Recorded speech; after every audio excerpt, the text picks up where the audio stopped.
Dictation start होगा 5 second बाद। Start. इस समय देश में जनसंख्या नियंत्रण से संबंधित विचार मंथन के दो परिदृश्य उभर कर दिखाई दे रहे हैं। एक ओर उत्तर प्रदेश और असम जैसे राज्य हम दो हमारे दो बच्चों की नीति पर आगे बढ़ते हुए सरकारी सुविधाओं को जनसंख्या नियंत्रण से जोड़ने पर कानून का मसौदा बना रहे हैं।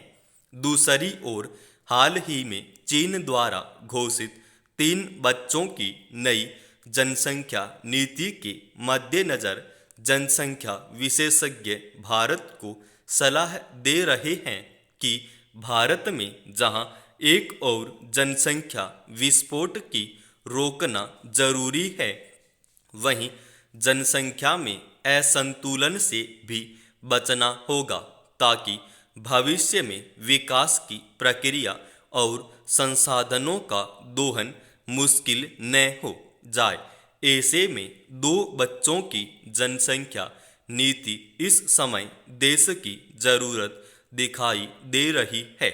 गौरतलब है, इन दिनों उत्तर प्रदेश में राज्य विधि आयोग द्वारा जनसंख्या नियंत्रण कानून का ऐसा मसौदा तैयार किया जा रहा है जिसके तहत सरकारी योजनाओं का लाभ उन्हीं लोगों को मिलेगा जिनके 2 या 2 से कम बच्चे होंगे।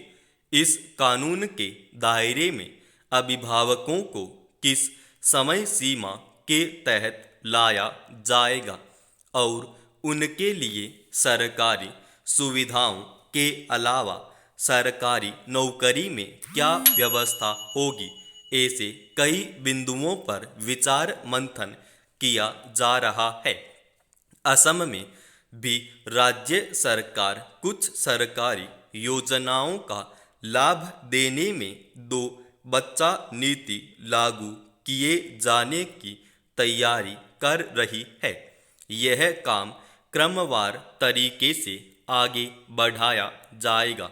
एक रिपोर्ट के मुताबिक साल 2027 तक दुनिया के सबसे ज़्यादा आबादी वाले देश के तौर पर भारत के चीन से आगे निकल जाने का अनुमान है।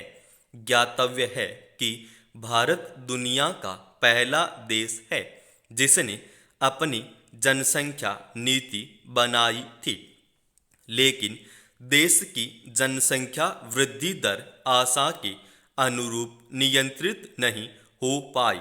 भारत की जनसंख्या करीब 138 करोड़ पर पहुंच गई है। दुनिया की कुल जनसंख्या में इसकी हिस्सेदारी करीब 17.5% हो गई है, जबकि पृथ्वी के धरातल का मात्र 2.4% हिस्सा ही भारत के पास है। निसंदेह बढ़ती जनसंख्या के कारण देश गरीबी, स्वास्थ्य, शिक्षा, कौशल और सार्वजनिक सेवाओं की कारगर प्राप्ति जैसे मापदंडों पर बहुत पीछे दिखाई दे रहा है तथा देश के अधिकांश लोग गरिमामय जीवन से दूर हो गए हैं। लगातार बढ़ती जनसंख्या की ऐसी चुनौतियों के बीच हम विगत 31 मई को चीन द्वारा घोषित 3 बच्चे की नीति जनसंख्या नीति से जरूरी सबक ले सकते हैं। वस्तुतः चीन के इतिहास की प्रमुख घातक भूलों में से एक 1979 में अपनाई गई एक दंपति एक बच्चे की नीति भी है, जब चीन की अर्थव्यवस्था में घटते हुए श्रम बल से उत्पादन वृद्धि दर घटने का सिलसिला शुरू हुआ। तब 2016 के बाद युवा कार्यशील आबादी बढ़ाने के मद्देनजर अपनाई गई 2 बच्चों की नीति के बाद भी वहां जन्म दर में लक्ष्य के अनुरूप वृद्धि नहीं हुई। चीन की नई जनसंख्या नीति से संकेत मिलता है कि वह जनसंख्या विस्फोट से दूर रहते हुए पर्याप्त नए कार्यबल को प्राप्त करना चाहता है। ऐसे में पिछले वर्षों में चीन की जनसंख्या नीतियों में किए गए बदलावों के अध्ययन के आधार पर भारत द्वारा वर्तमान जनसंख्या परिवेश में दो बातों पर ध्यान दिया जाना लाभप्रद होगा। एक, हम दो हमारी दो की नीति को दृढ़तापूर्वक अपनाया जाए। इससे भविष्य में श्रम बल की चिंता से दूर रहकर विकास की डगर पर लगातार आगे बढ़ा जा सकेगा। दूसरी, तेजी से बढ़ती जनसंख्या के कारण निर्मित हो रही गरीबी, बेरोजगारी, कुपोषण, मलिन बस्तियों के विस्तार जैसी कई चुनौतियों को नियंत्रित भी किया जा सकेगा। यदि हम चाहते हैं कि देश का आम आदमी जीवन की गुणवत्ता से दूर न हो, तो हमें हम दो हमारे दो की जनसंख्या नीति का रोड मैप बनाना होगा। उत्तर प्रदेश और असम की तरह देश के अन्य प्रदेश भी आर्थिक और बुनियादी संसाधनों की चुनौतियों के बीच उपयुक्त जनसंख्या वृद्धि दर के लिए एक दंपति दो बच्चों की नीति को दृढ़तापूर्वक आगे बढ़ाएंगे। तो वहीं दूसरी ओर केंद्र और राज्य सरकारों द्वारा श्रम बल को मानव संसाधन के रूप में सुसज्जित करने का हर संभव प्रयास किया जाएगा। ऐसी जनसंख्या रणनीति से देश के करोड़ों लोगों के चेहरे पर गुणवत्तापूर्ण जीवन की मुस्कुराहट आ सकेगी। लोकतंत्र के आदि रहे हांगकांग में मुसीबतें कम होने का नाम नहीं ले रही। राष्ट्रीय सुरक्षा कानून के तहत चीन को ऐसा औजार मिल गया है कि हांगकांग की लोकतांत्रिक व्यवस्था और मूल्यों पर चीनी निरंकुशता का साया गहराता जा रहा है।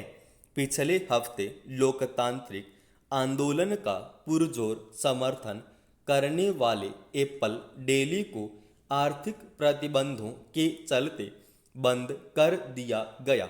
अखबार को चलाते रहने का और कोई रास्ता नहीं बच गया था। फिर भी लोकतंत्र समर्थकों ने उम्मीद का दामन छोड़ा नहीं है।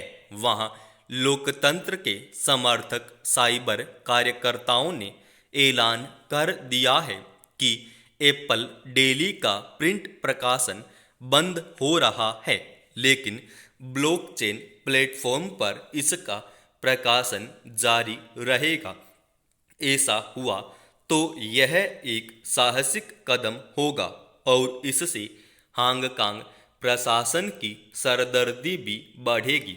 चीन में स्वतंत्र मीडिया व इंटरनेट पर जैसी पाबंदी है, शायद कैरी लेम प्रशासन ऐसा ही कुछ हांगकांग में भी आजमाने जा रहा है। अमेरिकी राष्ट्रपति जो बाइडेन ने इसे मीडिया स्वतंत्रता के लिए एक दुखद दिन की संज्ञा दी है।